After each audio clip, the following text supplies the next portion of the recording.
All right. I made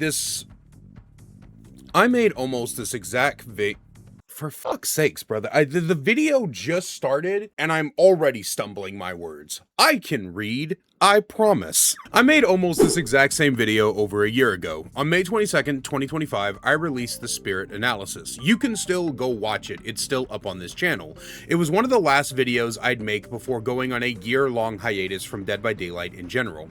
And part of this video you are currently watching is beat for beat the exact same things I said in that video, because I will take that video, remove the intro and replace it with this one, add 2 sections, and then ship it. The reason for this is because there is something in that video that never sat well with me, and it lies in the chapter names, specifically this one called No More Lore Sections. Within this chapter, I spent roughly 7 minutes, shut the fuck up, Wesker, feeding you all and myself some bullshit excuse about watching a Pixel Bush video on the lore of DBD and deciding it wasn't worth reviewing. I lied both to you guys and myself because while I was still making DBD content at the time, I didn't really want to. I was being lazy, not wanting to read the lore and analyze it like I had done before. I did watch the Pixel Bush video. It was a great video and I did agree with a lot of the points, but I was using it as an excuse. I was just trying to get through the analysis series because when I first started it, I had planned to release one a week and catch up on the killers as fast as possible so that I could do new killers as they released. But obviously, that didn't happen. And looking back on that video, I really hated that I never did a proper lore and thematic section. The entire point of this series was always to look at everything involving a killer and eventually toss survivors into the mix, talking about their lore and thematics as well. I've always enjoyed reviewing and analysis as a form of content creation, and skipping out on that was just ridiculous on my part. As for why I'm not redoing the entire video, it's because my opinion on the power, gameplay, perks, and add-ons hasn't changed. There is obviously 6 new perks to talk about in perk recommendations, but I don't think that that's worth redoing the entire gameplay section for, especially since that perk rec tier list has always been more of a guideline in the types of perks you should use, not necessarily the actual perks you should be using. Also, I don't feel like repeating myself in regards to the Spirit's accessibility issues. Arguing with people who refuse to listen isn't in my list of things I want to do. I'm not explaining for a third goddamn time on this channel how giving hard of hearing people like myself the same ability to play as and against the Spirit that people who can hear just fine have is not a fucking nerf to the character. I'm not going to sit there and re-explain to people who call me slurs and tell me to off myself that deaf people deserve to play the game as well. So I'm leaving those parts in, probably reapproaching the conclusion, and that's it. So with all that out of the way, welcome to Analysis of a Killer, the series where I take a good look at a killer's lore, themes, power, gameplay, perks, add-ons, and more to decide how well designed they are. Check your screen or the description for time codes, and remember this is largely an auditory experience, so feel free to throw this on a second monitor, smart TV, or TI-82 calculator, and let's get started. It's gotta be weird being on Behavior's lore design team. You know, Behavior, I'm also a writer of short horror stories, and I've designed a couple of chapter concepts with my own backstories. I could help if you want, and then maybe we could get a bit of fucking coherency over here. Maybe it's because at this moment I haven't read Oni's lore, which is connected to Ren's, but if you've played this game long enough, you know the bare basics of the story. Ren comes home from school one day to hear her mother screaming. Ren rushes in to find her father has gone absolutely insane. After losing his job and the stress of bills piling up, he kills her mother and attempts to kill her. In Ren's final moment, she curses her father and swears vengeance upon him where a fog creeps into the room. Further reading of the lore shows that the Yamaoka family has severe anger issues, and there is a mysterious curse that lingers over them. This curse is presumably tied to Oni, who I'll read on more when that story comes. Every lore bit about Ren just goes back to this insatiable anger within her, and there's not really anything else. It's frustrating. We don't know anything about Ren as a person. We know she doesn't like this anger she always feels. We know she doesn't really want to hurt others, but we really only have her word for it. In her tome, she has thoughts of violently killing her bullies by shoving a bamboo sword down their throat or ripping them limb from limb. She seems surprised at these thoughts, but why is she surprised? We never get any actions from her that show a gentler nature that she wishes to play into. to. In her second tome appearance, tome 20, there's this implication that she and her mother had dreams that foretold of the tragedy she would face that led to her being taken by the fog, but it's still just fluff. I distinctly remember a Pixel Bush video talking about how the tome existed for the sake of selling skins in the Rift, and now that I've read Rin's part, I can see what he means. The entire tome is meaningless to Rin's character, to her family, and even to her connection to the Oni. It seems to exist for this cool cinematic and the mention of a snake to loosely give the Rift skin a lore reason to exist. So we can basically toss out the second tome appearance as it holds zero relevance to Rin and her original bio, and the first tome she appears in, we essentially get girl Angie, girl no want to be Angie, girl swear vengeance on bastard father, and now she Angie spirit. It's also empty, devoid of any kind of meaningful storytelling. In preparation for redoing this video, I went back and I watched my older entries, and this is actually a fairly common theme among these earlier characters. These one-dimensional stories that don't really provide us anything. We have some exceptions like Herman and Kenneth, but realistically, Behavior's lore team has always fallen kind of flat in the killer department. I just wish we had some sort of event that showed who Rin was as a person, to show this supposed gentle side and have it actually war with the blinding anger that haunts her dreams and thoughts. Have her rescue an injured kitten, and when the kitten bites her in fear, have her immediate reaction to be to want to hurt the kitten, but she stops herself the last second. Or she's helping an elderly person, but when they say something about her hair or whatever, she briefly considers slicing their throat. Have her actually do good things while contemplating harming those around her, so that we get an actual conflict of emotions with intent. But we don't get any of that, just her assurance that she isn't violent. And if you've ever taken one creative writing class, you will know that telling is way worse than showing. So what's that leave us with? An Angie girl who wants revenge. Let's see how the art team portrays that. I'm not sure why I stopped giving scores at the ends of chapters. It happened between Pig and the Clown. It happened between the Pig and the Clown videos, but if I were to give the themes a score, it would be a solid 5 out of 5. As barebone basic as Rin's story is, the art and balance team absolutely knocked it out of the park when representing an angry spirit with a thirst for vengeance. Rin's basic skin is representative of the way she died. Her corpse-like appearance and constant jerky movements are in direct complement to the various cuts along her body and floating severed limbs, showing exactly where her father cut her. Her hair is blown back and her face is in a constant contortion of anger and fear. The sound design of her screaming and the haunting phase sound, when I can actually hear the damn thing, all play into the creepy feeling of dread that settles over a spirit haunting the people around her. Her Mori is also a top-tier thematic choice. Having her slice into the exact places her father cut plays into the white eyes theory. I won't get too deep into that theory, as someday I'd like to do my own full video on it, but I'll leave this video by the homie Mint Skull in the description detailing it in its entirety. Basically, the theory is any killer with white eyes is being manipulated by the entity visually. The entity is tricking those killers into seeing the person they hate the most. For Rin, she sees every survivor as her father, and that's why she kills them and moris them the way she does. I also really love her perk themes. Each one's effect and visual design match beautifully. Haunted Grounds represents the common horror trope of don't fuck with haunted places, exposing every survivor on the map, essentially opening them up to being killed instantly. And the brilliant part of that design is it only takes one jackass messing with something their friends told them not to for everyone to die a horrible death. Classic horror movie trope. Spirit Fury, besides the name, represents the relentlessness of Rin's thirst for vengeance. With the white eyes theory in place, it makes sense for Rin to not be stopped by obstacles her father places in front of her. She will kill him, and she will destroy everything in her way to do so. Finally, we have Rancor. With her obsession, her father believes he is about to escape, she can extract her revenge. He falls to her blade instantly, and she enacts her kill upon him, killing him in the same way he did her. Her add-ons are all pieces of Japanese culture or Rin's personal life. I love these aspects personally, and I think that in a way the girl Angie storyline we got helped because its simplicity led to some stellar thematic designs. But now, it's time for you to hear from JoJo a year ago, and current me, will see you guys in the conclusion.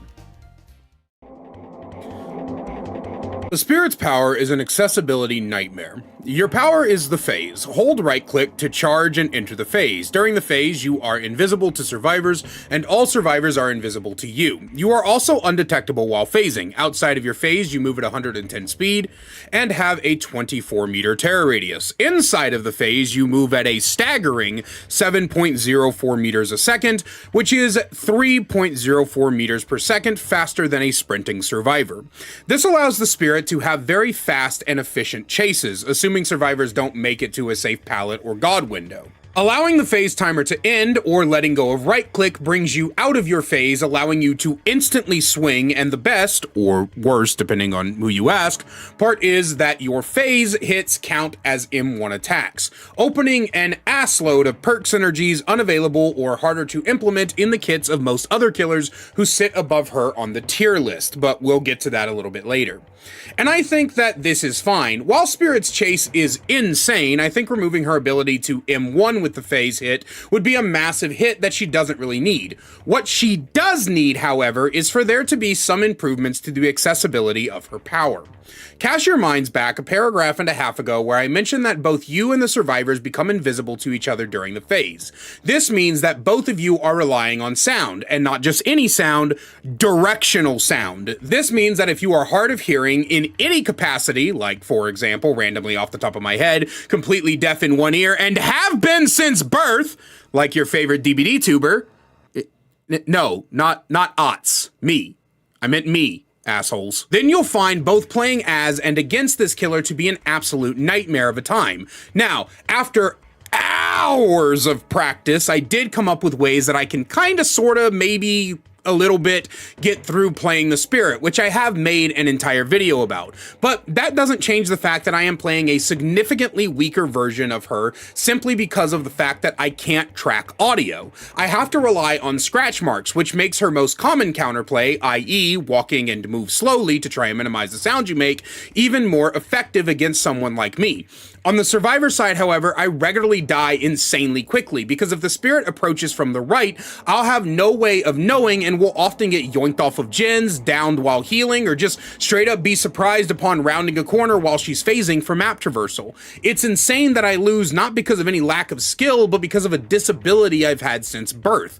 And while in the real world I have developed ways to deal with my disability because I've had 31 years to do so, in the real world I can also stop people who don't know I'm deaf and ask them to respect my disability by making sure that they're on my left side when they talk. However, even if DBD implemented the god-awful idea of a proximity chat, I doubt the Spirit player I'm against is going to agree to become conscious enough to always make sure I have significant warning that she's coming. I mean, Big Steve doesn't even warn me before he comes, so why would some random-ass Spirit player? So as you can tell, playing against the Spirit is horrible for me and people like me. And on top of the lack of warning she's even about to show up, it also makes looping against her way more difficult than it is for other people.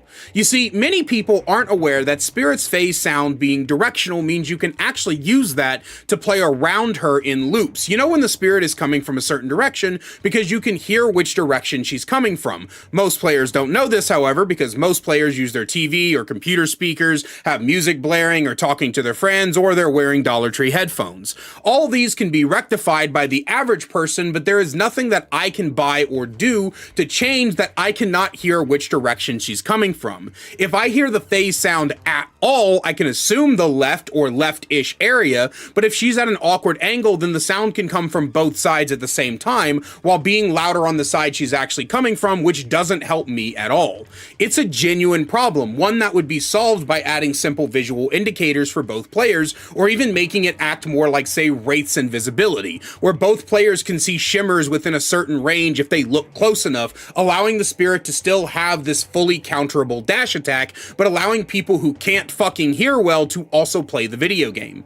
Outside of all that, let's move on to perk recommendations. Because of your small terror radius and the fact that you spend most of the match undetectable, avoid terror radius perks for the most part. The only one that really works in your favor can be Infectious Fright, because it helps you prevent flashlight and pallet saves, as well as allow you to quickly follow up on a scream if you haven't phased yet.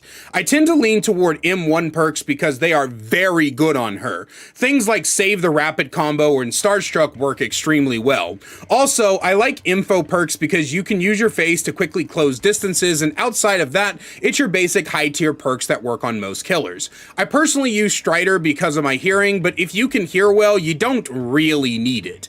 Overall, while I can find the objective appeal in Spirit, given that she's not only extremely strong, but also can be fun to play, the inherent accessibility issues that comes with the killer make me hate her on that alone. And it sucks because I do feel like she could be in my consistent rotation of killers were it not for the fact that playing as and against her sucks for someone like me.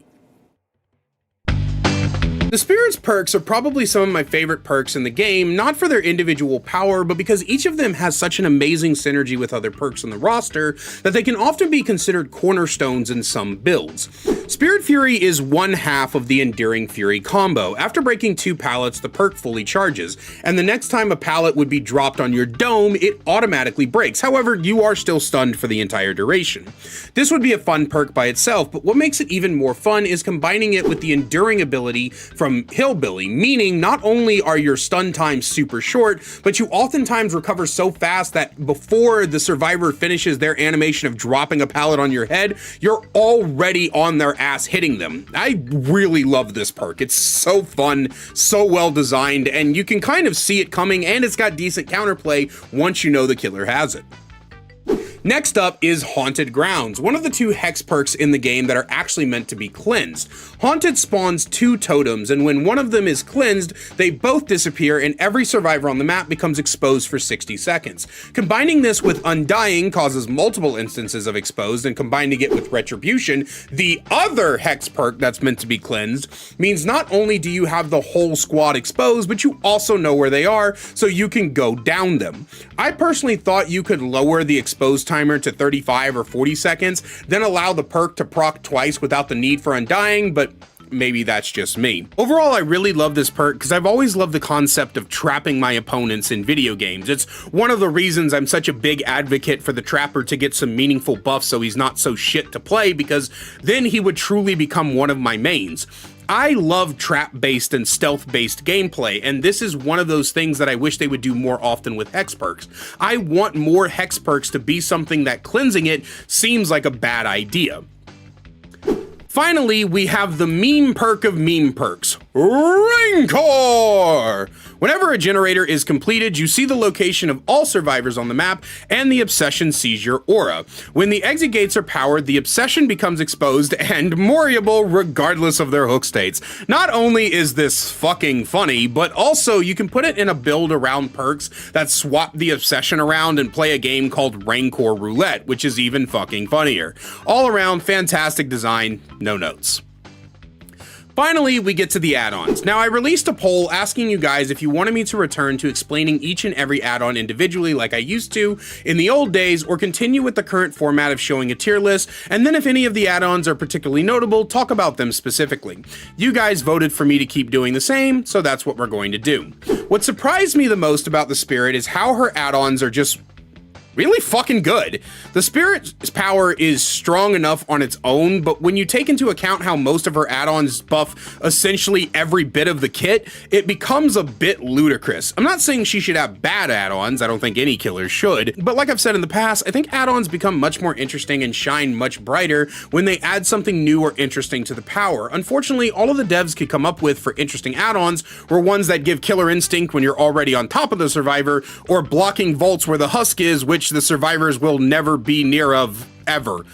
Then there's things like increasing the passive phasing, which is useless, but outside of that, you have movement speed, recharge rates, and charge of speed add-ons that just utterly break this character's balance. It's kind of insane to me how one of her add-ons makes her move a staggering 25% faster, while another gives you back your phase 40% faster. So now you can go back into your phase and become the fucking Flash in one add-on combo. I don't know, man. I remember the Blight being known back in the day for having some busted add-ons, but the Spirit is a pretty close fucking contender. I mean, even her entire set of brown add-ons is just pretty damn good. Overall, the Spirit's add-ons and perk design are just strong, which is something I feel like some people don't apply to the Spirit anymore, and that's sad, because she's still really fucking strong. From a bare basic story to amazing thematics and finally a gameplay loop that I want so bad to love and enjoy, when Sithis smiles upon me and I can actually hear where the survivors are, or on the survivor side, hear where Spirit is, the gameplay is fun and engaging on both sides. I like the way this killer plays, but she's held back by the massive accessibility issue. It sucks that I have the inability to play as and against this killer, not because of any personal fault of mine, but because I was born with severe nerve damage in my right ear. There is no fix for my disability, and even if there was, it would be an expense I will never be able to afford in my lifetime. And the solution is so simple. Recently, Jason Voorhees released, and he has a phenomenal visual design that assists with hard of hearing problems. Why can't Spirit have a similar design for both survivors and the Spirit herself? Like I've said multiple times over, if you have the ability to hear, you can outplay the Spirit at loops. Giving deaf people the same ability would not nerf her. So let's just fucking do it already. Even if you gave everyone the slight shimmer that Wraith has, that would be far better for hard of hearing and deaf people than the current design that is implemented. Outside of that, thank you guys for joining me on this retread of old grounds. I just really wanted to update this video, and it's been bothering me since the video released. I'm not gonna lie, like the day the video released, I regretted never doing a lore and thematic section, so